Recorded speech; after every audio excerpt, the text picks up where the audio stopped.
Right, time to get this thing started. We're talking it out on a Tuesday over tea and biscuits. Thanks to the folks at Basilar Tea and Pepperidge Farm Biscuits. We are continuing the discussion this morning as to how we treat with our national icons. And it all started in the wake of the passing of Shirley King. You would know her as Beulah, a body of work that she would have presented over her lifetime. And as I said last week, she died and passed in poverty. How we treat with our national icons. I have two media icons in their own right here. Let me introduce closest to me, Sterling Henderson, Deputy Head of News at I-95.5 FM, and next to him, Franco Philip. She is the feature editor at the Trinidad Guardian. Ladies and gentlemen, welcome. Hi. Thank you. I'm sure that you all are old enough to know what Beulah meant to Trinidad and Tobago. With her passing, it evoked a certain amount of emotion, I think, nationwide, especially I think in stories that would have, reared its head just before she passed.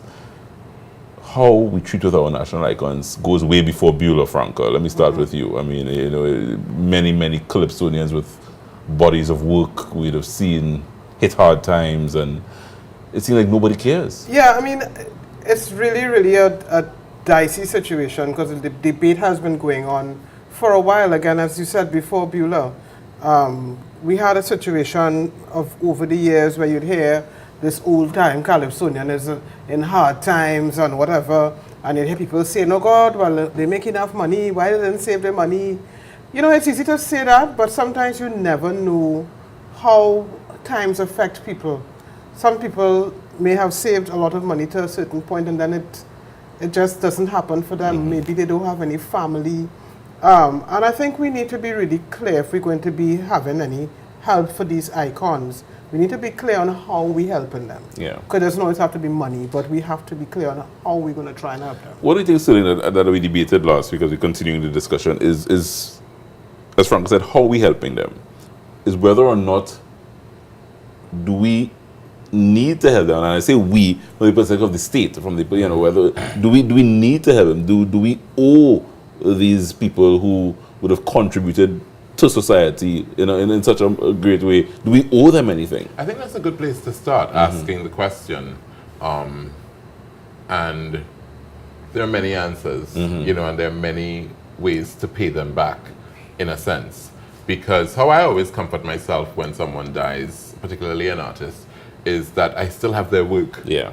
And their work is worth something. And it can be turned into products that can help, not just the person, but those who live on. But I say it's a good place to start because it as well speaks to the idea of policy, as Franka was alluding to. And I don't know that we as a nation have a policy. I know that through institutions like TUCO, we have funds, I think, through their financing that would allow them to give a certain amount of help. That could be a workable model for associations like NDAT, which would have stepped in this case. So regardless of what is happening politically, an organization is bestowed with the responsibility of ensuring that those who advance its cause are allowed to die with some dignity. Yeah. I don't think we could ask for more than people but then again, do they have a space in a cemetery? I mean, there's so many things people need help with when someone dies. Yeah. Or even before that, I mean, suppose somebody is in need of health care. What do we do? Do we say, okay, look, let's say in case of somebody who has cancer, you can always give somebody hospice care, for example, at Vita's house, and then the organization can make a donation after. In the case of maybe a younger person who might need help, we can probably say, okay, look, we can pay some of your medical fees or whatever. I think we need to be really clear that, look, people have contributed to the society. Their work lives on to define us as Trinidad and Tobago, and we do need to, when it's appropriate, step in and help. I have no problem with that. But I think it's the ambiguity that goes with that, Franka, because yes, so in other words, when we see someone like a Beulah, when we would have seen that story and what it would have evoked emotions that would almost anger you. Why should Auntie Beulah be going through this after she contributed so much? Well, one of our one of our artists, Halcyon Pear. Right. She's a pop artist, and she had an exhibition this year. And one of the pictures was a portrait of Beulah. When she sold it, she went and she gave the proceeds directly to Shirley. So, I mean, it's other things like that. It doesn't always have to come from the government. Yeah. Yeah. But So, well, we have I'm hearing to- the but still. Eh? No. So I would admit then that we perhaps have three identified stakeholders: the government, the business sector, and the individual citizens. Right? Now, we don't know who the individual citizens are, but we know who the businesses are. Right. We know who the government is. Right. We don't trust the businesses to fund political parties. So we can't trust them to fund anything. The government is always the first one to say, oh, look what this one has achieved for us. You know, they're always willing to capitalize on the success. Yes. So why should they not be a part of the journey in terms of that sort of financing? I mean, it's not nice to always talk about money, but it does come down to that to a certain extent. But I mean, if we don't trust the business, we don't trust the government, can we trust the stakeholders? You know what I mean? And that's kind of things where things get muddled in a sense, in that we don't have, I mean, we have to put in, I mean, we're still dealing with procurement issues. We still have to deal with issues of accountability, transparency, all of those kinds of things for that to take traction in the public's mind. Yeah, Because it's the public true. doesn't trust Pantry Bagel. I mean, you know, these organizations are not trusted organizations Yeah. in the, you know what I Even mean? the stakeholders that fall under Pantry Bagel or any other organization may not trust. They don't a lot of people don't trust those the bodies. leadership. So how can we get to a point of disbursing through them when? So who where again? Or where- maybe we don't. Maybe we need to set up a trust. Maybe A there's national a trust? national trust that needs to be set up. Yeah. But I mean, if that national trust goes the way that our current national trust for buildings is going, you know, then we'll have to take a long, hard look at it. But I think, maybe a trust might be something that we could think about. Maybe using examples from abroad to see how those things I want to talk administered. international, Yeah. what obtains internationally, and whether a national policy is something that we could even start talking about while you sip your Bachelor tea. We take a short break. We're coming back. We're talking it out over tea and biscuits, brought to you courtesy Bachelor Tea and Pepperidge Farm. I have Sterling Henderson and Franco Philip with me. We're talking about how we treat our national icons here in Sweet Tea and Tea. We're coming back.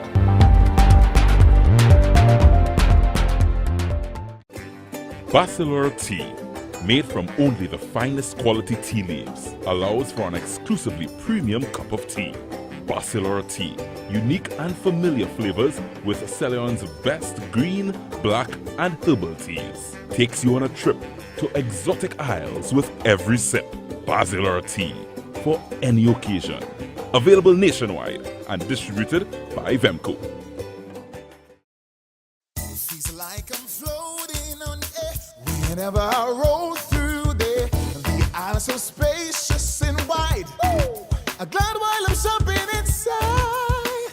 That's my seed store. Makes me feel so good. My seed store. There's one in your neighborhood, yeah. For appliances and produce, from bakers to juice. Shopping here's a ball. The place you can get it all.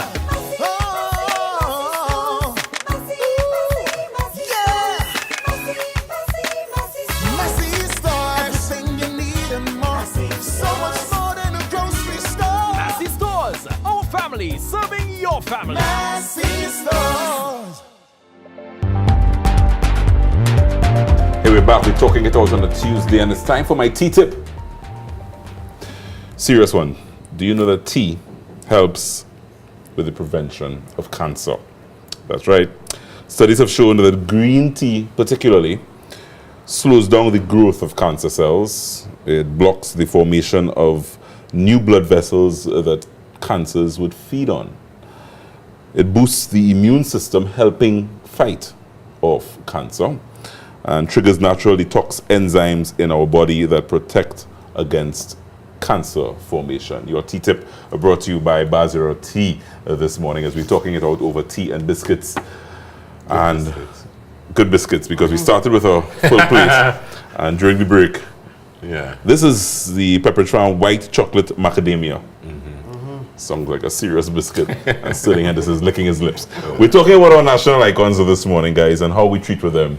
And I have Franco Philip of the Trinidad Guardian, the features editor, and Sterling Henderson, 995.5's deputy head of news, two media moguls. And looking back at... It gets worse. It gets worse. From my con to mogul. Yeah, no, just humble servants. Humble servants. Yes. Yeah, that's what we are really. Yeah. Guys, let's talk national policy, because when we look at what obtains internationally, Franka, you spent many a year in the UK, so you would have spent many a year in the US. Just based on your experience, I mean, did you see things where national icons internationally would have that sort of problem that we see here on such a regular basis? I think it depends. You often hear stories of people becoming quite down, and you'll find that what happens, it tends to be a private kind of initiative would happen. You know, somewhere the council for the area might step in and help with care, or they might help in some way. But usually if you'll find it'll be like the friends of whatever, and they will try and help in that way. It's less common than it is here, and I think what is similar is that when somebody dies or is dying and you hear that they're in poverty, the same emotional response, so like, oh my God, how could they let so-and-so become, you know, so poor or so downhearted and whatever. And it's the same kind of thing, because we all feel a certain kind of ownership towards these people who've enriched our lives. But I think in other countries, you tend to find it's more of a private initiative than it is a government. State initiative or national initiative. Same. Well, the point I'd like to make about the international scene is how they honor their icons. So you see programs dedicated to someone's life's work, or you may see someone receiving a Lifetime Achievement Award. I mean, I think about Dennis McComey, who a couple years ago, on his own, organized an awards ceremony for a group of people in Trinidad and Tobago who he thought should be honored. It didn't get much media attention. It was criticized as well. But again, it comes back to what we're comfortable with as Trinidadians and Tobagonians. And I think that we look at these American productions, whether it be a gala, you know, a White House or a Kennedy Center, or whatever the case may be, and they put on a spectacular show. You know, they're able to do the whole lights, camera, action thing, and it really sells off. We haven't so much got that together, I would say. So, like, part of the whole celebration is lost, because part of the celebration is the pomp and the ceremony. And a lot of times when we honor people, you find that, you know, they may appreciate it, but I don't know that the event resonates throughout the public so that people can appreciate what has happened. The national community doesn't get all wrapped up in it. No. I think it's more built into those cultures as well. I mean, the Kennedy Center, for example, or the Grammys or whoever, they will have these things not only at the award time, but during the year. Like this week, there was an Academy Award, Lifetime Achievement Award. Jackie Chan got an Oscar for the first time. You know, and they do those kind of things. They have it built into their cultures to kind of respect legacy and to reward legacy. Whereas, you know, we're still kind of grappling with that. We're still grappling with too many little issues, you know. Where the Kasika Awards? When last did we have a Kasika Awards? Exactly. We had the COT Awards last year, but that's something different. I mean, and I would give kudos to them from the images that I've seen coming out of that event. You know, it does carry a certain amount of stock, or stock, whatever the case may be, like it or not. This is what seems to work elsewhere. So much so now that you're seeing it everywhere. You know, everywhere you go, there's a backdrop with a branded thing and people taking images and sort of, you know, spreading the reach of the event. All of those things help to... We wake up every day and all we really hear about are politicians every day. That's kind of our fault, isn't it? Not on a cup of Joe, though.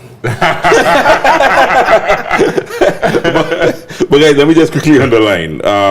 Based on what you just said, obtains internationally, then national policy probably does not come into play. As much as we would like it to come into play, probably to solve an issue that we see pop up from time to time just based on life, that doesn't happen. That doesn't obtain internationally. Although it sometimes feels like the country owes this person something because they would have contributed so much to trying to make whole. So it's like we owe them. The country owes them. We do owe a lot of countries who have hurricanes, and we run to give them a lot of stuff. I'm not saying no. Right. You understand? Yeah. So to help make your point. Turn it around there, so then we probably do owe some of I'm these. saying so. Being charitable is in our nature. Yeah. Why we choose not to be charitable with ourselves? Yeah, that is a Sitting question. Henderson. You need to come back next week. Yeah.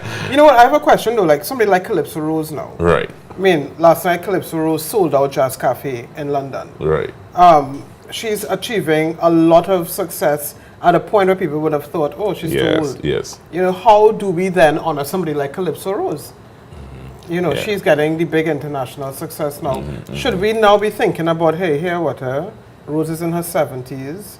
Should we look at how we could start, Yeah. you know. Somebody would say, well, what about Francine? Yeah. And Franka.